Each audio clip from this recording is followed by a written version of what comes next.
বাংলাদেশের সর্বশেষ গুরুত্বপূর্ণ আপডেট সংবাদে আপনাকে স্বাগত। শুরুতেই সংবাদ শিরোনাম, পরে বিস্তারিত। শুরুতেই জানিয়ে দিব, তেঁতুলিয়ায় আওয়ামী লীগ বিএনপির সংঘর্ষ, চেয়ারম্যানের বাড়িতে আগুন।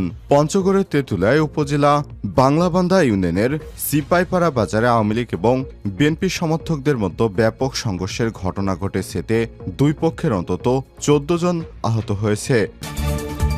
এরপর জানিয়ে দিব, যে কোনো মূল্যে সতর্ক থাকার আহ্বান সার্জিসের। স্বৈরাচারের দোসরেরা ঐক্য বিনষ্ট করে আন্দোলনকারীদের উপর হামলা করতে পারে, এজন্য রাজনৈতিক আদর্শ একপাশে রেখে যে কোনো মূল্যে সতর্ক থাকার আহ্বান জানিয়েছেন বৈষম্যবিরোধী ছাত্র আন্দোলনের অন্যতম সমন্বয়ক সাজিস আলম। এবারে জানাবো, শাহরিয়ার কবির গ্রেপ্তার। রাজধানীর বনানীর বাসা থেকে ৭১-এর ঘাতক দালাল নির্মূল কমিটির উপদেষ্টা মণ্ডলীর সভাপতি শাহরিয়ার কবিরকে গ্রেপ্তার করেছে গোয়েন্দা পুলিশ। সোমবার ১৬ সেপ্টেম্বর রাত ২টার দিকে রাজধানীর বনানীর বাসা থেকে তাকে গ্রেপ্তার করা হয়। এবারে জানাবো, ডিএমপিতে প্রায় ২৫০ হত্যা মামলা, বাদী চেনে না আসামিকে, আসামিও চেনে না বাদীকে। গণ অভ্যুত্থানে গত ৫ আগস্ট পতন হয় শেখ হাসিনা সরকারের। এরপর থেকে শেখ হাসিনা আওয়ামী লীগ নেতা সহ ক্ষমতাধর ব্যক্তিদের নামে বিভিন্ন মামলা হয়েছে থানায়। ডিএমপির তথ্য মতে ৫ থেকে ১৬ সেপ্টেম্বর পর্যন্ত প্রায় ১.৫ মাসে রাজধানীর থানাগুলোতে হত্যা মামলা হয়েছে ২৪৮টি। চ্যানেল 24-এর অনুসন্ধান বলছে, এসব মামলায় বেশিরভাগই এজাহার একই ধরনের। প্রথম ১০ থেকে ২০ জন আসামি আওয়ামী লীগের শীর্ষ নেতা সহ প্রভাবশালী কিছু পুলিশ কর্মকর্তার বিরুদ্ধে। এসব মামলায় বেশিরভাগ ক্ষেত্রেই বাদী চেনে না আসামিকে, আসামি ও বাদীর নাম কখনোই শোনেনি। জানাবো, ৫ দিনের রিমান্ডে সাবেক জনপ্রশাসন মন্ত্রী। রাজধানীর আদাবর থানায় দায়ের হওয়া গার্মেন্টস কর্মী রুবেল হত্যা মামলায় সাবেক জনপ্রশাসন মন্ত্রী ফরহাদ হোসেনকে ৫ দিনের রিমান্ড দিয়েছে আদালত। এবং সর্বশেষ জানিয়ে দিব, গণবিবাহের উদ্যোগ নিয়ে যা জানালেন ঢাবি প্রশাসন। ঢাকা বিশ্ববিদ্যালয়ের ঢাবি প্রশাসন জানিয়েছে, তারা গণবিবাহ নিয়ে তাদের কোনো অনুমোদন নেই। ঢাকা বিশ্ববিদ্যালয়ের ঢাবি শহীদ সার্জেন্ট জহুরুল হক হলে কয়েকজন শিক্ষার্থী কর্তৃক গণবিয়ের আয়োজনকে তাদের একান্ত ব্যক্তিগত উদ্যোগ বলে জানিয়েছে ঢাবি প্রশাসন। পাশাপাশি এই উদ্যোগের কর্তৃপক্ষ অনুমোদন দেয়নি, বরং কর্তৃপক্ষ শিক্ষার্থীদের অনুরোধ করেছিল এসব বিবাহ বন্ধ করতে। তারপর তারা যেগুলো করছে সম্পূর্ণ তাদের নিজ উদ্যোগে। এখানে বিশ্ববিদ্যালয়ের প্রশাসনের কোনো ভূমিকা নেই বলে জানিয়েছেন তারা। প্রিয় দর্শক, এতক্ষণ শুনছিলেন সংবাদ শিরোনাম, এবারে বিস্তারিত। তবে তার আগে বন্ধুরা, অনুরোধ থাকবে এই সংবাদটিতে একটি লাইক দিন। এই চ্যানেলে আপনি নতুন হয়ে থাকলে আমাদের সংবাদটি দেখতে দেখতে চ্যানেলটি সাবস্ক্রাইব করে রাখুন। কমেন্ট করে আপনার মূল্যবান মতামত জানিয়ে দিন বন্ধুরা, আপনি বিশ্বের কোন দেশ থেকে বা বাংলাদেশের কোন স্থান থেকে আমাদের সংবাদটি দেখছেন এবং শুনছেন। এবারে বিস্তারিত। তেঁতুলিয়ায় আওয়ামী লীগ বিএনপি সংঘর্ষ, চেয়ারম্যানের বাড়িতে আগুন। পঞ্চগড়ের তেঁতুলিয়া উপজেলায় বাংলাবান্ধা ইউনিয়নের সিপাইপাড়া বাজারে আওয়ামী লীগ এবং বিএনপির সমর্থকদের মধ্যে ব্যাপক সংঘর্ষের ঘটনা ঘটে। এতে দুই পক্ষের 14 জন আহত হয়েছে। সোমবার ১৬ সেপ্টেম্বর সকাল থেকে বিকেল পর্যন্ত সিপাইপাড়া বাজারে ইউনিয়ন পরিষদের সামনে এই ঘটনা ঘটে।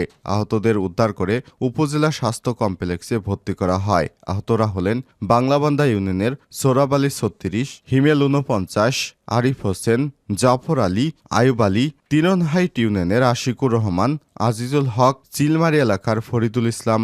আহত অন্যান্য ব্যক্তিদের প্রাথমিক চিকিৎসা দিয়ে বাড়ি ফিরেছেন।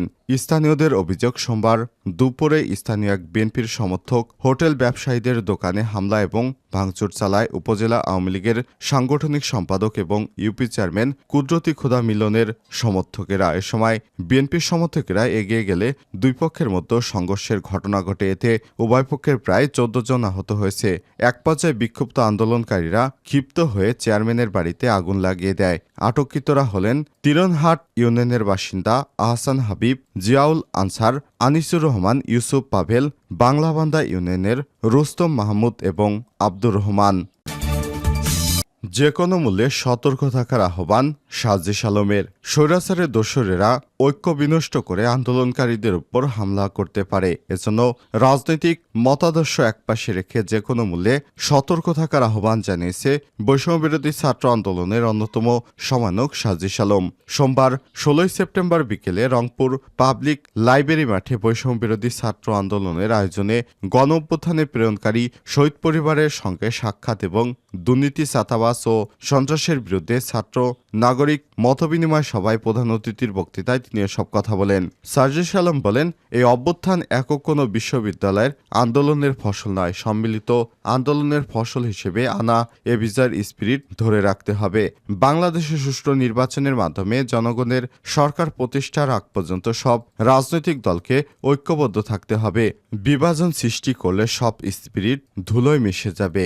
এর আগে দুপুর থেকে বিভিন্ন বিদ্যালয় থেকে হাজারো শিক্ষার্থী আসে পাবলিক লাইব্রেরি মাঠে। কানায় কানায় পূর্ণ হয় পুরো মাঠ। সকাল 11টার দিকে বৈষম্যবিরোধী ছাত্ররা রংপুর শিল্পকলা একাডেমিতে শহীদ পরিবার এবং আহতদের পরিবারের সঙ্গে মতবিনিময় সভা করে সার্জিস। এ সময় তিনি বলেন, আমরা কোনো অথরিটি না, আমরা একটা প্রেশার গ্রুপ। এই প্রেশার গ্রুপটি যদি কোনো কাজ করতে চায় অবশ্যই আইনগত প্রক্রিয়ায় করতে হবে।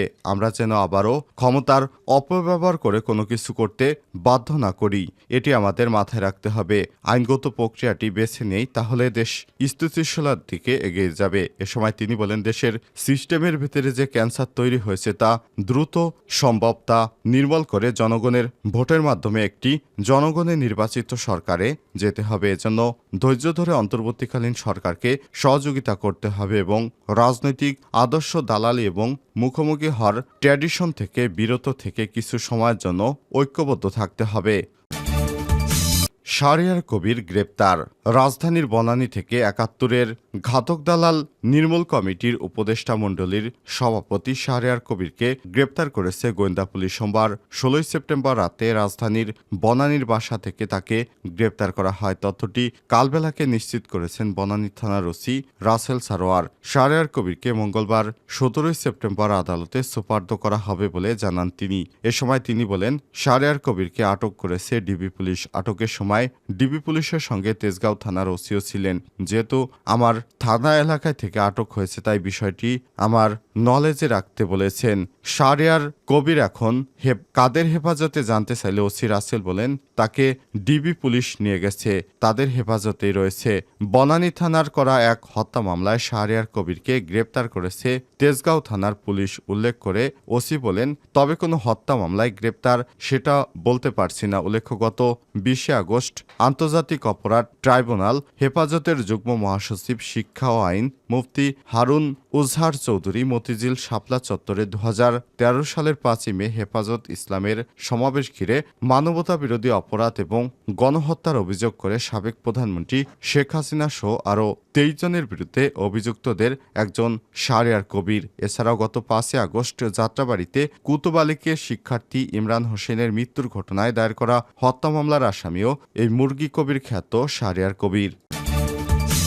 ডিএমপিতে প্রায় 250 হত্যা মামলা, বাদী চেনে না আসামিকে, আসামিও জানে না কিছু। গণঅভ্যুত্থানে গত 5 আগস্ট পতন হয় শেখ হাসিনা সরকারের। এরপর থেকে শেখ হাসিনা আওয়ামী লীগ নেতা সহ ক্ষমতাধর কিছু ব্যক্তিদের নামে হয় বিভিন্ন থানায় মামলা। ডিএমপির তথ্য মতে গত 5 থেকে 16 সেপ্টেম্বর পর্যন্ত প্রায় 1.5 মাসে রাজধানীর থানাগুলোতে হত্যা মামলা দায়ের হয়েছে 248টি। চ্যানেল 24-এর অনুসন্ধান বলছে, সব মামলার বেশিরভাগ এজেহার একই ধরনের। প্রথম 10 থেকে 20 জন আসামি আওয়ামী লীগের শীর্ষ নেতা সহ কিছু প্রভাবশালী পুলিশ কর্মকর্তা। এসব মামলার বেশিরভাগ ক্ষেত্রেই বাদী চেনে না আসামিকে, আসামিও বাদীকে চেনেনি। গত 25 আগস্ট ঢাকার দোহায় বিভিন্ন থানায় বিশেষ করে এই মামলাগুলি হয়েছে। এ সময় তিনি আরও বলেন, গত 25 আগস্ট ঢাকার দোহার থানা হয় তেমনি একটি মামলা। এজাহারে থাকা ঠিকানার সূত্র ধরে আসামির খোঁজ করে চ্যানেল 24 অনুসন্ধান করে জানা যায়, রাজনৈতিক পরিচয় না থাকায় অভিযুক্ত শাটার্দ এই ব্যক্তি দেশের শীর্ষ ব্যবসায়ীদের একজন। তিনি দাবি করেন গত 10 বছরের দোহার যাননি তিনি। এ সময় তিনি আরও বলেন, ব্যবসা করি জীবনভর, সেই হিসেবেই সরকার যেই থাকুক তাদের সঙ্গেই আমাদের সখ্যতা থাকে, কিন্তু আমরা কোনো রাজনীতি করি না, এখনো করি না। আমার নামে হত্যা মামলা মামলা করা হয়েছে, অথচ গত 10 বছর ধরে আমি দোহার যাইনি। কেন কিভাবে আমার নামে মামলা হলো এ বিষয়ে কিছুই বুঝতে পারছি না। সরকারের কাছে আবেদন করব আমাদের জন্য এভাবে অপদস্থ না করা হয়।